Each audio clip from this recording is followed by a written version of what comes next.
The tree of life, our family.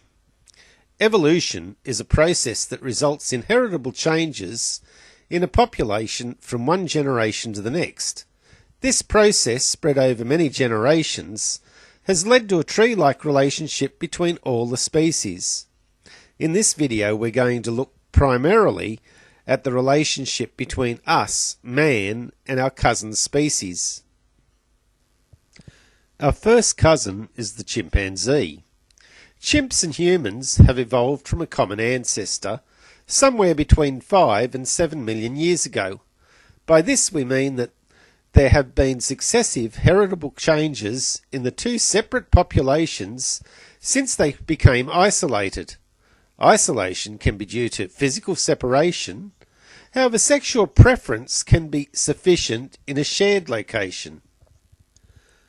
A 4.4 million year old fossil of an animal called Ardipithecus ramidus found in Africa gives us an idea of what our last common ancestor may have looked like.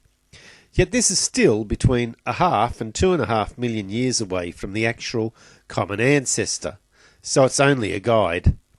Fossil fragments of a precursor to Ardi date to 5.6 million years ago. Whilst this is a potential candidate for our common ancestor, unfortunately, we only have a few bone fragments to go by. The phylogenetic tree is not just based on fossil evidence, but also DNA analysis.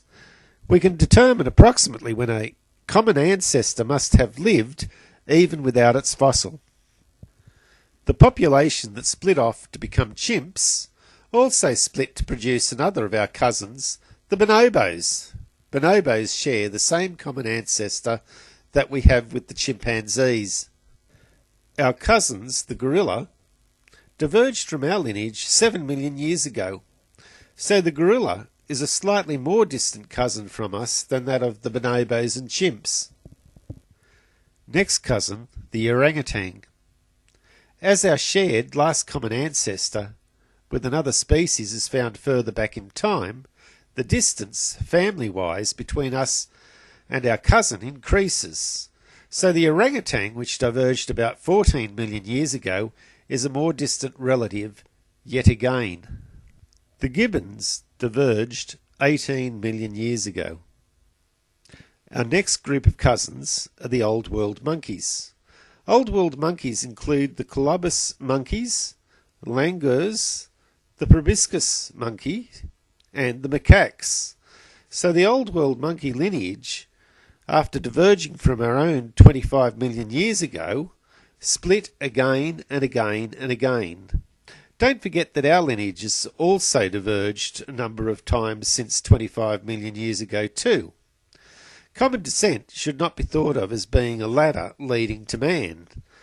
All species that are extant today are also at the top of the tree. Our next relatives are the New World monkeys. New World monkeys include the spider monkeys, howler monkeys, woolly monkeys, squirrel monkeys, owl monkeys, and tamarins. The last common ancestor is also called a concestor. Our concestor with the New World monkeys lived 40 million years ago. Going further back in time, our next concestor lived 58 million years ago, which we share with the tarsiers. Then we come to lemurs, which branched off 63 million years ago. A light-coloured band of claystone may be seen in the current slide. A thin shell of claystone is found to cover the whole Earth. Known as the KT boundary, it dates to 65 million years ago, just 2 million years before the concestor lived that we share with the lemurs. It separates the Cretaceous from the Tertiary eras. The KT boundary marks the extinction event that wiped out the dinosaurs, except for the birds, and wiped out many other species. Iridium content is 1,000 times more than that of an average rock on the Earth's surface. This layer is slightly thicker the closer we get to the Yucatan Peninsula. A massive and ancient crater has been found at Yucatan. The crater is more than 180 kilometres in diameter. It's believed that an ancient asteroid or comet impact gave rise to the KT layer. Asteroids and comets are known to have a high iridium content. With the tree shrew, we had a concestor that lived 70 million years ago. This concestor would have lived alongside the dinosaurs. Our next closest cousins are the rodents, rats, mice, capybara, shown, and rabbits. Our concestor with the rodents lived 75 million years ago. 85 million years ago, the Laurasia split from our lineage. The Laurasia includes cats, dogs, bears, bats, whales, horses and camels. The bears and dogs evolving from ancient cats. Our next cousins were the xenothrans, that is, sloths and armadillos, which split off 95 million years ago. Next to diverge were the elephants and aardvarks. That was 105 million years ago. We have finished diverging from other placental mammals and meet up with the marsupials 140 million years ago. While some marsupials, like the kangaroo, are unique, many have placental equivalents. Africa separated from the ancient continent of Gondwanaland about 130 million years ago. Africa's separation seems to have allowed a parallel evolution of the placental mammals to that of the marsupials. The last common ancestor we had with the monotremes, that is, the egg-laying mammals, lived 180 million years ago. 310 million years ago, we had a reptilian ancestor that gave rise to our lineage, the synapsids, and another lineage, the sauropsids. Synapsid means fused arch, a feature on the skull that allowed the jaw muscles to attach to the outside of the skull. A definite advantage if you did not want the brain compacted every time you closed your mouth. In the sketch of the synapsid skull shown on the screen, we can see a hole behind the eye opening. The underside of this hole is the fused arch. That other branch, the sauropsids, gave rise to snakes, lizards, crocodiles, turtles, and the dinosaurs and birds. We departed from our cousins, the amphibians, 340 million years ago. Salamanders, toads and frogs. We shared a common ancestor with the lungfish 417 million years ago. Our concestor with the coelacanths lived 425 million years ago. Common garden variety fish are called ray-finned fish, and we branched from their lineage 440 million years ago. We diverged from our 21st concestor, the sharks, 460 million years ago. I'm going to skip a few concestors now and jump from concestor 21 to concestor 28, which we share with the sea jellies. No longer called jellyfish, by the way. We certainly have a large family. Don't forget to invite all those rellos over for the family dinner that's coming up. There are more rellos, of course, but I'm going to just stop it here. In a debate between Dan Barker from the Freedom from Religion Foundation and Todd Friel from the Way of the Master radio show, Todd posed a question to Dan along the lines: evolutionary, what came first? The bones, the muscles that move the bones, or the cartilage that hinges the bones? If the bones came first, what were the bones doing before they had muscles to move them?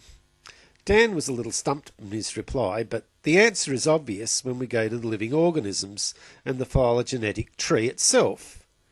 Sea jellies do not have any bones or cartilage, yet their flesh is quite capable of propelling them along. If we look at sharks, we can see that the muscles work just fine with cartilage and no bones. So the answer is muscles, then cartilage, and then bones. The theory of common descent has helped scientists to predict characteristics of an at the time, undiscovered fossil. Scientists predicted that a fish that lived 375 million years ago would have had a mix of features between those of fish and land vertebrates. So they looked in the sediment of ancient riverbeds. Scientists then found a fossil buried in peat moss that had boned fins and a neck. At the top of this slide is an artist's reconstruction of Pandorichthys, a fish that lived 385 million years ago. In the centre, a reconstruction of Tiktaalik, dubbed the fisherpod, the fossil found in peat moss that lived 375 million years ago. And at the bottom of the screen, an early tetrapod, Acanthostega, that lived 365 million years ago. These three species appear like snapshots of evolutionary descent. By the way, these creatures are very close to being our actual ancient ancestors. Most animals produce vitamin C. However, us and our nearest cousins don't. The main divide is between the lemurs that can and the tarsiers that can't. On the screen is a portion of the phylogenetic tree showing the divide. The divide has been highlighted by a yellow background versus a white background. When species are listed on a yellow background, it indicates that they can synthesize vitamin C. On the yellow side of this divide are a few isolated exceptions, namely guinea pigs and Indian fruit bats. They can't produce their own vitamin C. For those that own guinea pigs as pets, it is recommended that their diet include kiwi fruit as a source of vitamin C.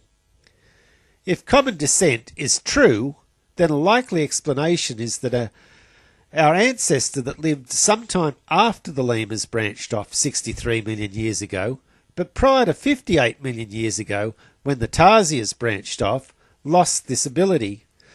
So let's investigate. First, we note that all the animals that lack the ability to synthesize vitamin C, with the exception of humans, are tropical fruit eaters. Carnivores like dogs, lions and tigers have to synthesize vitamin C. Their dietary intake is insufficient. They will never lose the ability to produce vitamin C by way of evolution. Well, not without other major changes first. It is therefore highly unlikely that flesh-eating man in the human form could have lost this ability. Next question is, did we ever have the ability to lose? The ability to produce the vitamin is passed on from generation to generation through the genome. The reduction is a 5 or 6 step process. If any of the steps don't work, the process is impeded. A series of genes are involved in vitamin C synthesis, genes that express as enzymes in our liver. The first 3 work, but the 4th enzyme doesn't. We can't make L-gulano lactone oxidase. Conclusion. The evidence is in our livers that we have had the ability to produce vitamin C, but lost that ability. Meat-eating humans would never have lost this ability, so humans have evolved from a fruit-eating species. However, the evidence does not stop here. Broken sets of genes are called pseudogenes. The pseudogenes for vitamin C in 4 primates have been sequenced. That is, sequenced in humans, chimpanzees, orangutans and macaques. From the time that the vitamin C genes are broken, their DNA is free to drift, meaning to mutate randomly. There can be no survival effect or evolutionary pressure placed on genes that are not expressed. I've highlighted the path in green between the ancestor that lost the ability to synthesize vitamin C and the ancestor that humans share with the macaques. Even though the DNA is free to drift, the humans and macaques' DNA sequence is in lockstep along this path. It's one and the same. The path is shared in common. It's only after they diverge that the human pseudogene can drift independently of the macaques. The divergence between the pseudogenes in the macaques and humans should be proportional to the evolutionary path length in time. I've highlighted the path between humans and chimps in red, between humans and orangutans in blue, and humans and macaques in brown. We would therefore expect the divergence between the pseudogenes in humans and chimps to be the least, and the divergence between the humans and macaques to be the most. This is, in fact, what we find. We have just confirmed common descent. Furthermore, the rate of genetic drift in pseudogenes is known, so we can use this information to calculate when in time the various ancestors lived. The main aim of this video was to look at our evolutionary history. In the process, we've met up with our cousins that have shared common ancestors with us going back 500 million years. We've looked at the KT boundary, a thin layer of rock that was laid down 65 million years ago, giving a timeline around the whole Earth.